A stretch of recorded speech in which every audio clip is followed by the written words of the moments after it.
আসসালামু আলাইকুম। গাড়ির বেশিরভাগ সমস্যাই হয় তেল পড়া, পানি পড়া।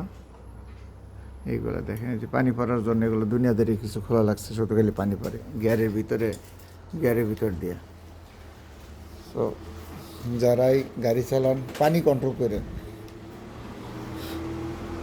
এবং যার একটা গাড়ি আমরা খুলছি, এটা তেল পড়ে, এমন জায়গাতে তেল পড়ে পিছনের সাইডে, খোলার হাত দেওয়ার কোনো জায়গা নেই এমন গাড়ি।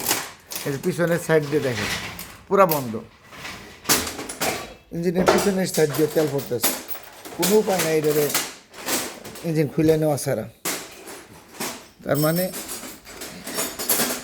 এটা আপনাদের বোঝার জন্য দিতেছি।